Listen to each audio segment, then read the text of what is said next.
John Angel, a young rider in his first season, beat all odds to win the Championship Rookie 600. So John, how long have you been racing? This is my first year, so about 8 months. Yeah, not very long, but someone said that to me a year ago, that you'd have your own race team with 2 bikes and be racing at Brands Hatch in front of a couple of thousand people. I'll be like, yeah, whatever, you're lying. But So it feels fantastic.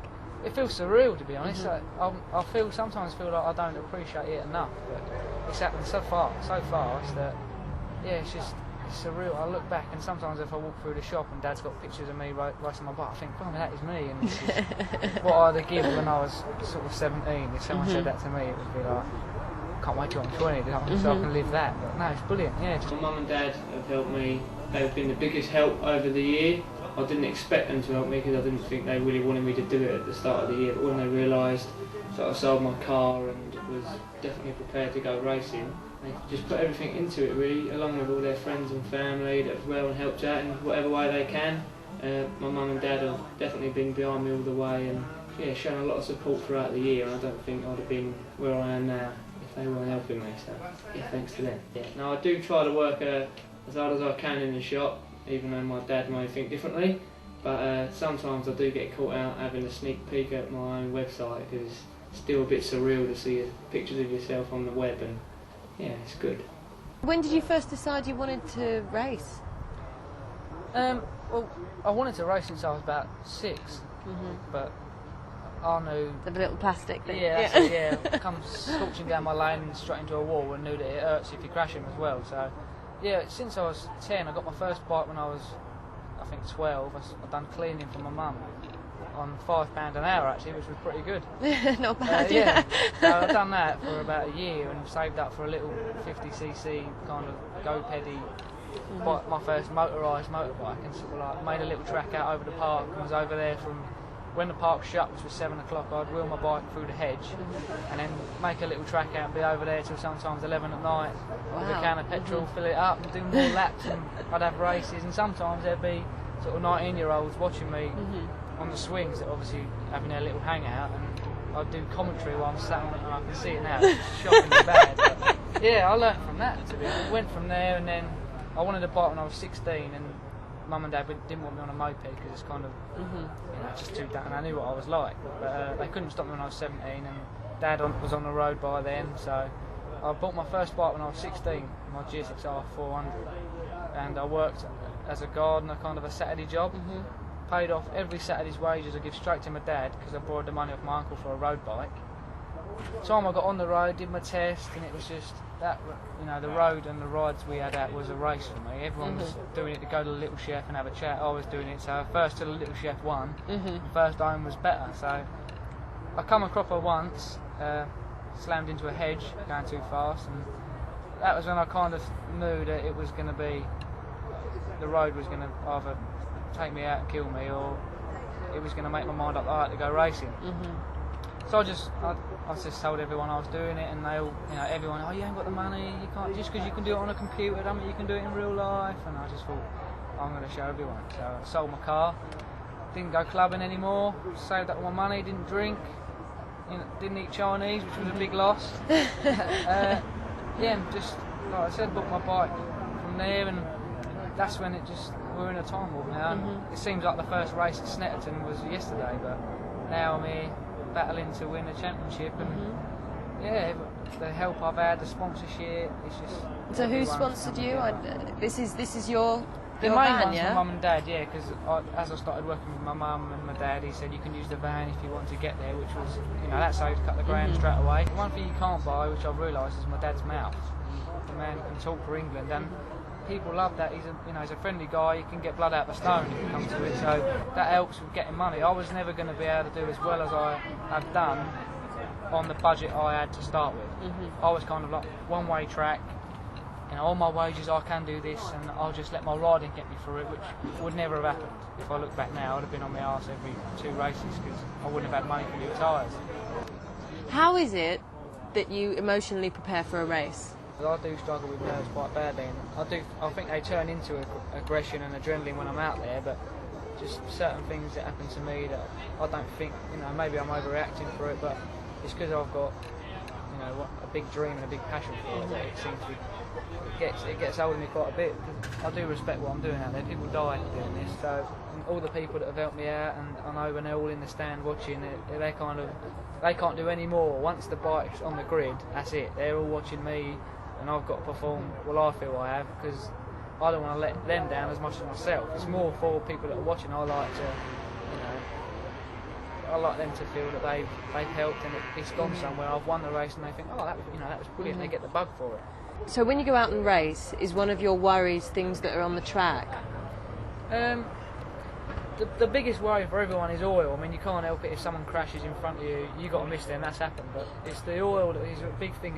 It happened today on the final corner. There was a patch the size of my marquee in the middle of the last corner of cement dust mixed with oil, and it was right where I usually go through, because you have certain points that I know where I should be at a certain point on the track to be lined up for the next corner, and I had to adjust the way I exited the last corner to put me out the way of the oil.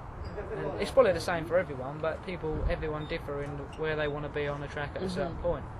So it's worrying when you've got to go in a race.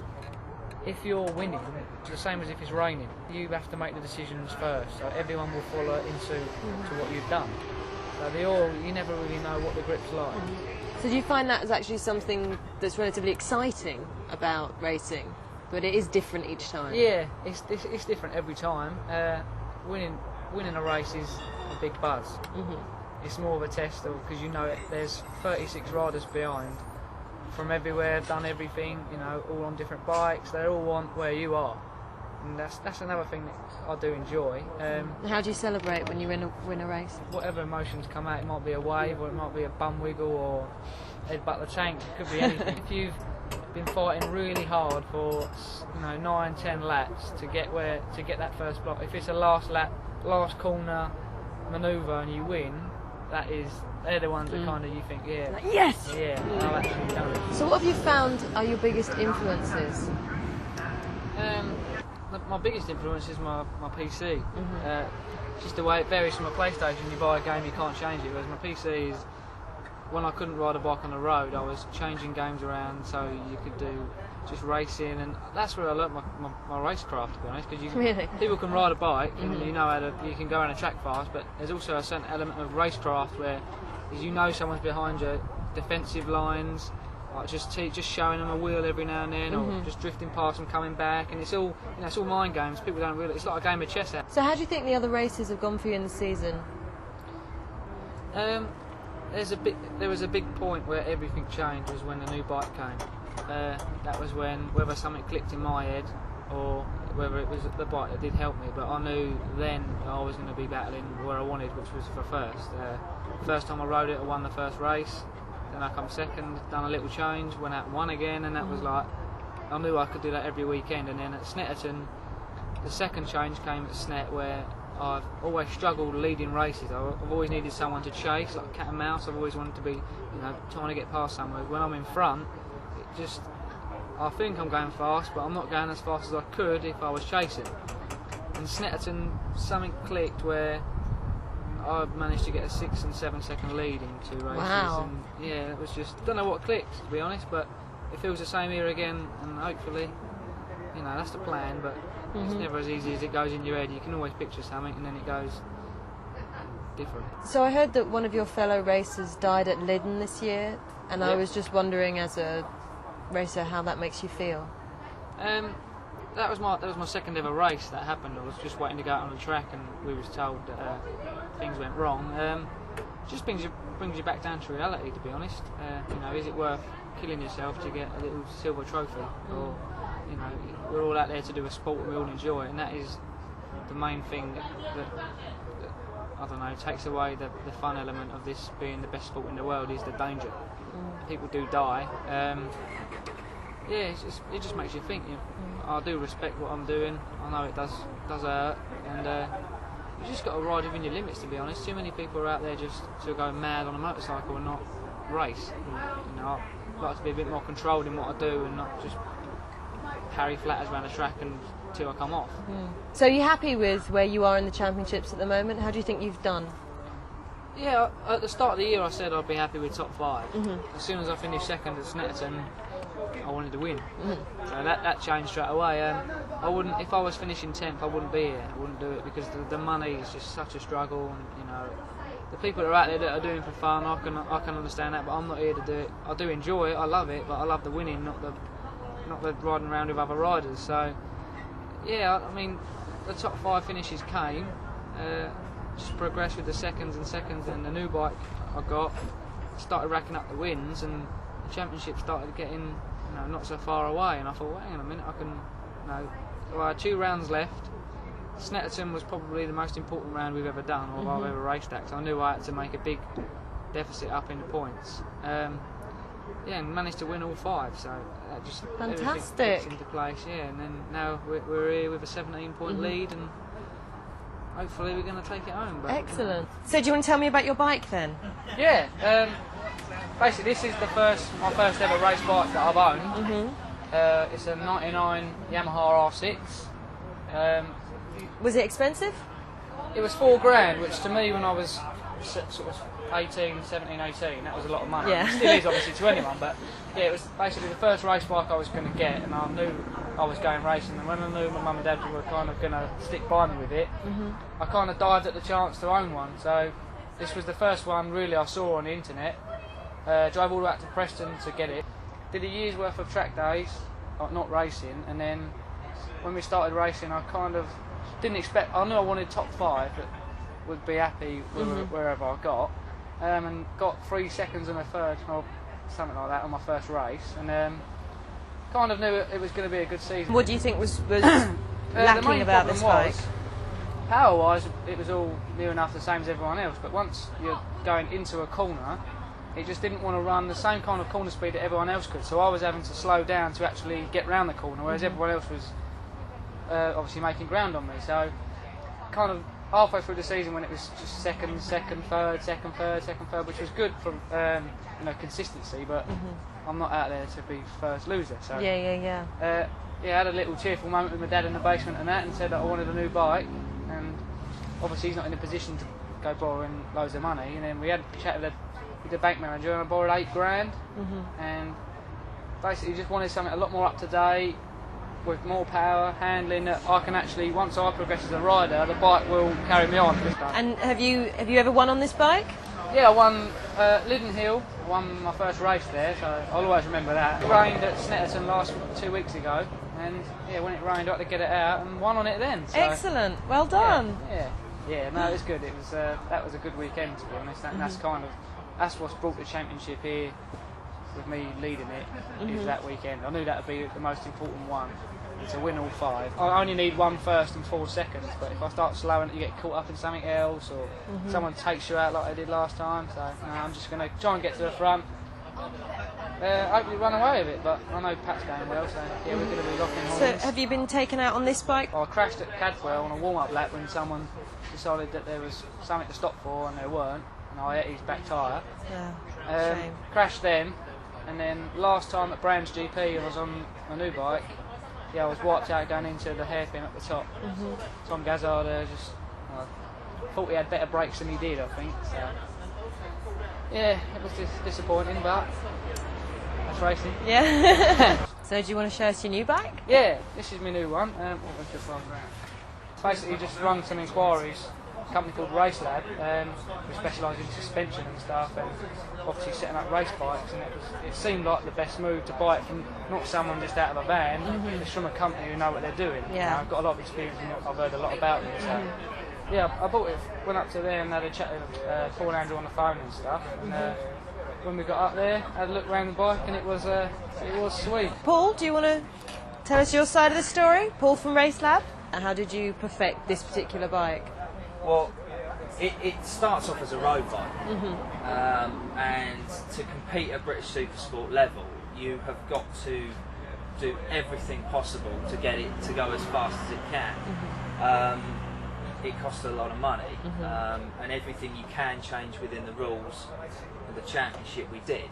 So you know, this bike had everything on it, and no expense was spared doing it. So I didn't. When we sold it, I didn't want it just to go to someone who was going to run it. Go to a good home. Yeah.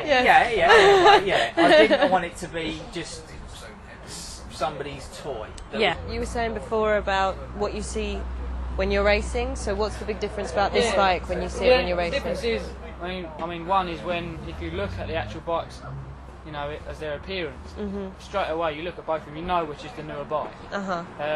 For me, I still think it does make a difference when you climb on board something that looks really nice. It just makes you feel better about your riding, about how you look, how you're coming across the people that are watching you go around the track. Yeah, and when I sit on this and look down, I see a much prettier dash. It just looks a lot more up to date, looks a bit more like race kit. Whereas the other one, I mean, that's the same clocks that come on when you buy a bike on the road. So Paul, on the day, how do you help John? Well, my routine is that we have a setup for the bike. We know where the bike should start from. Technically, where everything is set, where the suspension is set, how the measurements are, everything. And what I would do is check over the bike to make sure we're starting from where we think we're starting. Instead of play around with it. Yeah. Do people do that? They nobble each other? Really? It does happen. God, Yeah. not just in films then. So other than rain and obviously changing the tyres, what are the other kind of big things that you've changed with weather conditions? The suspension is really important to change because once the conditions become wet and a little bit colder, the grip you get from the tyres gets less. So you need to work the bike around that. You need always to have the maximum grip that you can possibly get. Do you think this bike compares well to the competition? Yes. Yeah? At club level, yes. Like I say, this bike was last year's British Supersport, and that's the highest level in this country. Wow, okay. So everything that we did to this bike was to compete at that level. So this weekend on this bike, Yeah, you'd put money on it? I would. Yeah? He's a thinking rider. I like that as an engineer. He gives good feedback. Having worked with him a little bit now, and you go forward, and that's always what you want to do.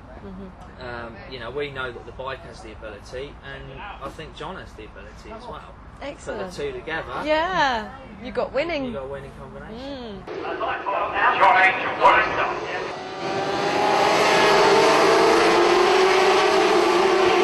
Lap 1. John is way ahead of the pack.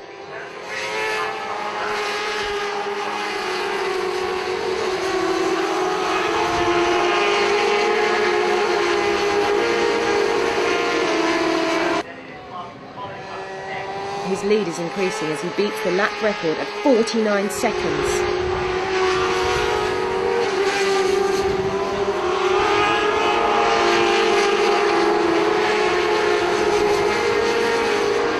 Wow, did you see that? He bounced up from his seat. Sheridan is closing the gap. They tell me John's suspension is causing problems. It was adjusted to deal with the lap speed of 51 seconds, so he went so fast that the back wheel lifted right off the track. He's closer now. Can John hold it? Can't see him round Druids, but as they come round into the straight, Sheridan's ahead.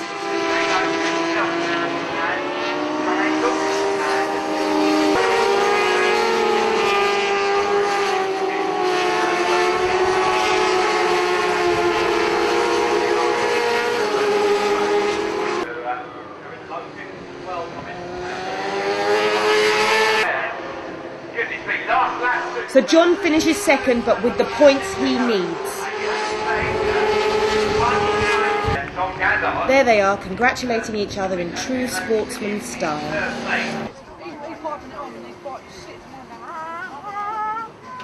Bring up Paul later. And we'll tell him what's going on, see if we can do anything with the settings. A bit of cogging, you cogging or what? Is it? You lost it a couple of times, didn't you? Up in the air and out to sea.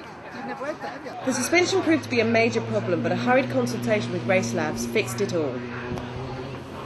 Every time I try and turn the power on, we're losing grip. So just rung up Paul from Race Lab, try to get a few more settings from the bike, make it squat down, get the tyre into the tarmac a bit more, and then hopefully we'll be going forward quicker.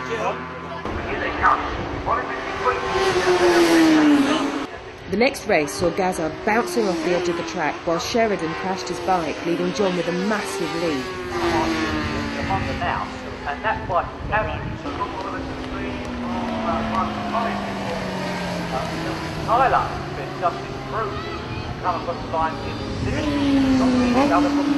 I was winning it, and I think Pat tried to come around the outside, at Druids, which is the hairpin up the top, and then I think he crashed, and then I had a 10-second lead, so I just slowed right down and brought it home. It's not in the bag because Pat can mend his bike.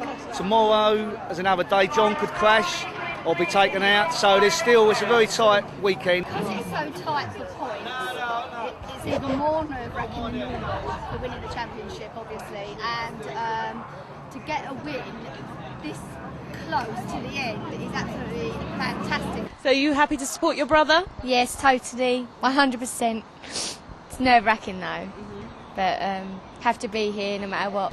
And are you enjoying being one of the sponsors? We do what we can, you know, obviously we need all the sponsorship we can get, but... Especially if he's going to go pro, yeah? Yeah, hopefully one day, fingers crossed, that'd be absolutely superb. So what are your biggest fears? Crashing is the horriblest thing to think about, but it's always there in your mind, but you tend not to think about that just to get you through the day. But yeah, that's the worst thing of him coming off, really. As long as he gets back in one piece, we go again the next day and then hope again and go through it all again. And Yeah, like Joe says, it's almost like catch-22. You want them to be safe, but you want them to win. When you're watching, your heart's in your mouth the whole time.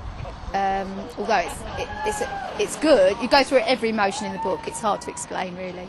I see on your marquee you have lots and lots of logos, so is this to do with your sponsorship? Yeah, they are all our very loyal sponsors. Without them, a lot of it couldn't happen. It's a very expensive hobby or sport or whatever for any motorcycle racing. For tyres, petrol, everything.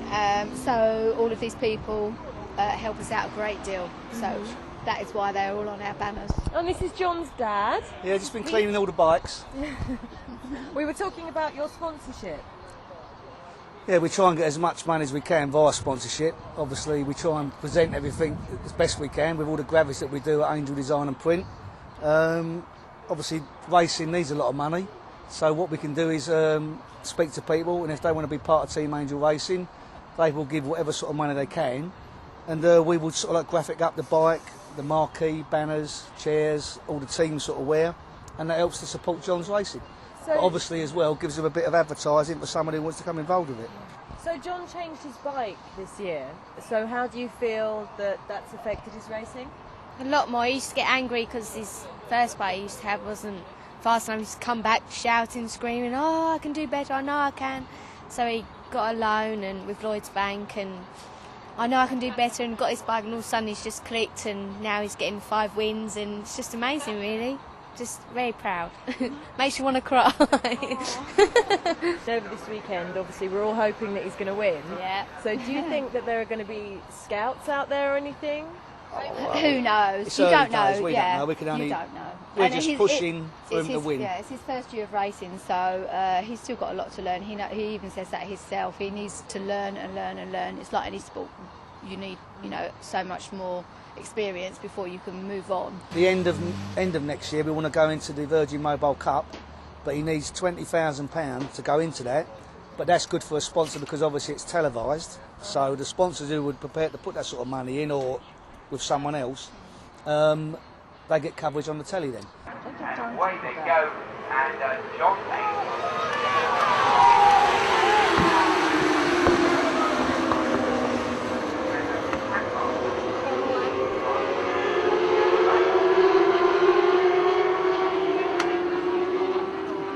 John Angel, we had a perfect weekend so far. Good start.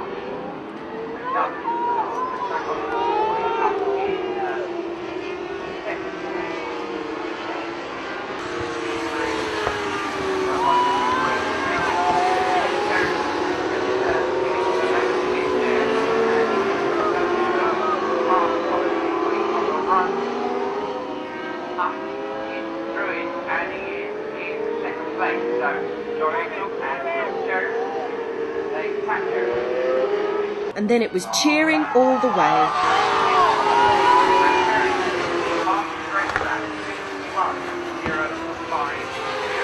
So I bet you're really proud of the progress he's made this year. Oh yeah, really proud, really proud. I started going to track days with him last year, and he was good then, but to see how he's improved now, it does really make you proud. It kind of makes you smile every time he goes out, and every time he wins, it does make you really proud, yeah. It's really fun watching. It's nerve-wracking to begin with, but once he gets going and, you know, you can see him making progress, yeah, it is fun to watch. What exactly do you find nerve-wracking? It's the starting. When he first comes off the line and goes into like the first corner, it does, you know, there's been times when me and Gilly, his mum, have been close to tears, where it is really scary, just hoping that he's going to get round that first lap. But then once he's been round once and you've seen him keep coming round, you start getting into it and the nerves kind of disappear. But yeah, it's good fun. We enjoy it. The trophies are from various different tracks. This one here is from France. We've got Brands Hatch, we've got Liddon Hill in Canterbury, the big one in the middle. We've got Snetterton over the back there. We've got Wales and Pembury. We've got Cadwell down the bottom. And also the big one in the centre, which is quite a heavy one, but this is one that my mum and dad got for me at my first ever race at Brands Hatch. They bought it for me just as a present, really, to say I'd done pretty well, and yeah, hopefully I can win one for real one day that is as big and as flamboyant as this one.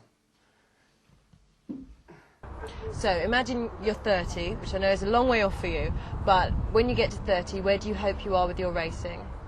I hope I'm still doing it, which is one thing. People, you know, sometimes people just fizzle out, and you can have talented riders that don't get anywhere, talented riders that do go somewhere. You know, I just hope I'm still a name that's remembered kind of thing. That'd be nice, just so people say, oh, John Angel was fast. If I can be racing anywhere professionally, that's the dream. We all wish John success next season and the sponsorship he deserves.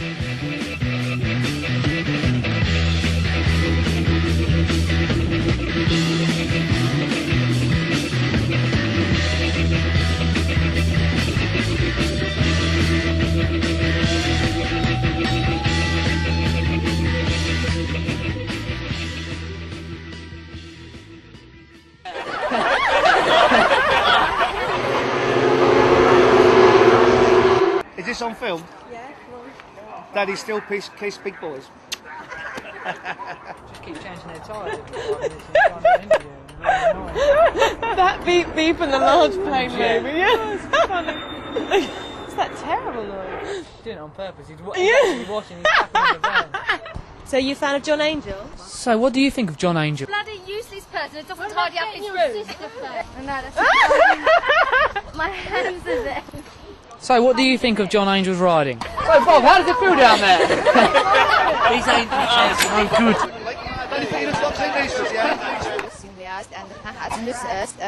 Yes, and everybody says that's race. Layla, you got to do it.